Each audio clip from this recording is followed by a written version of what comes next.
Unexpected superhero relationships are one thing, but when bad guys get together, it's actually much more surprising and, dare I say it, weirder. Now, let's talk about some unexpected villain couples, shall we? On a team like the Suicide Squad, surrounded by the most dastardly of the dastardly with no choice but to follow orders and try and survive, it's no surprise that the team members would develop feelings for each other, right? Killer Croc and Enchantress were one of the oddest pairings that could have happened, but you bet your socks that it did happen. The romance between Killer Croc and Enchantress was building up in the Suicide Squad for quite some time, but when the two were stuck in Belle Reve Hospital, they finally gave in to their desires. Enchantress was a powerful sorceress with the ability to wield magic like teleportation and hypnosis, and Killer Croc was a big, strong, but they were both actually pretty decent people under their scary exteriors, and they bonded over their striking similarities in their personalities, which is cute, I guess. Now, listen, to be honest, with these two being among some of the bigger names in the Doom Patrol's rogues gallery, it is probably safe to assume that fans know about this couple, but the Doom Patrol still isn't the biggest team around, and therefore, a lot of people may not even have a clue who Mon Mala and the Brain actually are. Mon Mala is basically a militant, super intelligent French gorilla. The Brain, on the other hand, is a genius French scientist and master criminal who exists as a disembodied brain, hence the name. So those two descriptions are pretty interesting enough on their own, but when I tell you that the French militant gorilla and the disembodied brain are an item, I think that just kind of elevates the whole thing to a different level. Together, they are the primary leaders of the Brotherhood of Evil, who were villains to both the Doom Patrol and the Teen Titans. They both first appeared in Doom Patrol 86 in 1964. Brain was once a scientist who experimented on the gorilla who would become Mala, which increased Mala's intelligence. An accident then injured said scientist, and Mala had to remove his brain and place it in a technological holding thingy to keep him alive and able to communicate. The two are almost always together, with Mala usually carrying around the brain, but hey, I don't judge. You find love where you find love, man.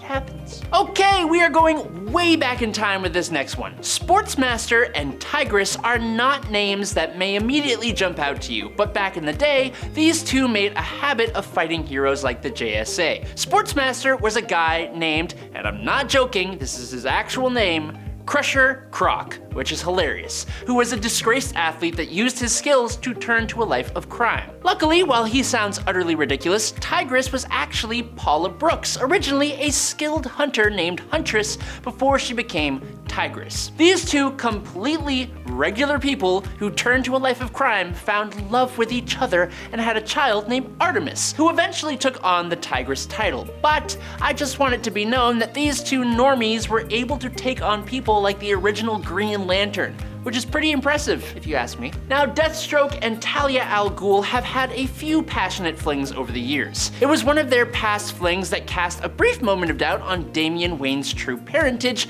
though Batman ultimately figured out that he was the daddy. Deathstroke is a highly trained mercenary with enhanced reflexes that make him one of the deadliest characters in the DC universe. Talia al Ghul, on the other hand, is the daughter of Ra's al Ghul, which earned her a place as the leader of the League of Assassins. Their relationship ended pretty violently in the Shadow War event when Talia ended the life of Deathstroke, though he did return due to the Lazarus Pits. Now, the villains known as Clock King and Disruptor had a pretty bad relationship from the get-go. Clock King had given Angelica Smith the suit that gave her her powers as Disruptor, after saving her from an absolutely horrible living situation in a group home. To Disruptor, Clock King became pretty much her entire world. Disruptor would join up with the Clock King's Terror Titans opposing the Teen Titans, but unfortunately for her, Clock King is a villain and not a very nice person. While she was hardcore in love with him, he used her in his evil plans with little concern for her own safety, with Clock King often preying on Disruptor's irrational hatred of other females. Their problematic and somewhat tragic relationship didn't last too long, as Clock King eventually used the Disruptor suit to ultimately take the life of Angelica. Very sad. Moving on, mostly everyone knows that comic book Thanos is completely head over heels obsessed with the personification of death in the Marvel Universe, known as Lady Death. Well, this lady actually rejects the Mad Titan like a lot.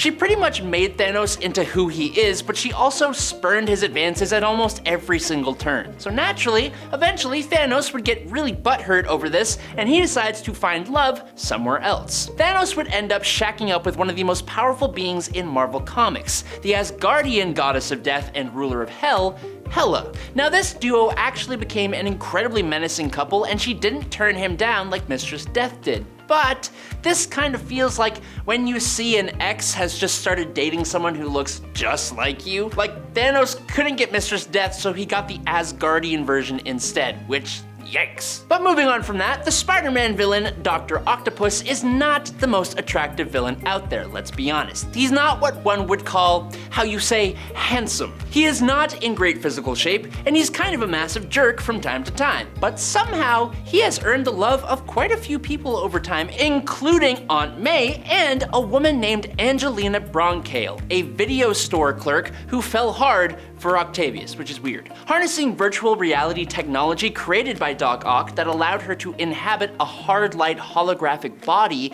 Angelina became the villain Stunner. She was physically very intimidating, and she had strength to back it up when it came to fighting Spider-Man. She was also way out of Doc Ock's league. Unfortunately, their relationship came to an end thanks to Otto biting the dust and then being reborn. But from one creepy, unattractive scientist to another one, the twisted scientist known as Dr. Moon isn't a particularly household name, but he was mainly known for hiring out his services to other villains over the years. Everything seemed to change for Dr. Moon though after he fell in love with Angela Hawkins. Angela here is better known as the villain Phobia, a powerful psychic who can psionically project others' greatest fears. She was also a former member of the Brotherhood of Evil. Her specific powers appealed to Dr. Moon and his sick and twisted ways, and together they would frequently visit DC's secret society aboard a hidden satellite, and together they would manipulate other villains into volunteering to join their dark experiments. Those villains who joined up were subsequently never seen again. But again,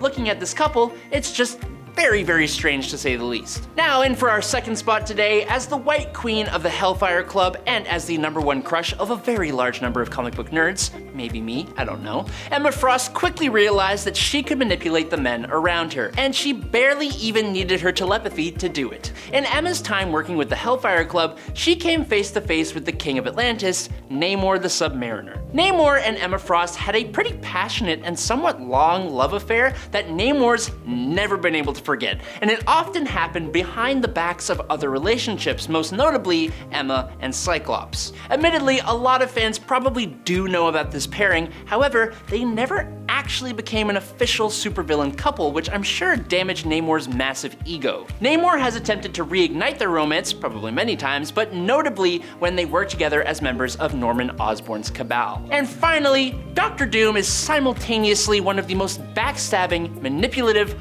horrid villains in the Marvel landscape, but also one of the most badass, eloquent, and even sometimes charming dude from time to time. He has had run-ins with almost every corner of the superhero and supervillain community in some way or another. But one of the strangest ways this happened came when he showed up hand in hand with the sometimes hero, sometimes tragic villain, Scarlet Witch. This strange relationship was revealed when the pair showed up side by side in Avengers: The Children's Crusade. While this relationship was incredibly surprising, as Wanda had really only just started her villain career, it was eventually revealed that Doom had actually been pulling Wanda's strings for years, leading to this moment so that he could take advantage of her sheer reality warping power. Needless to say, Wanda was none too pleased when she found out about this. Thanks for watching here on Top 10 Nerd. I'm Adam Andrews. I'll catch you guys on the flippy flop, but until then, stay safe and peace out, you nerds.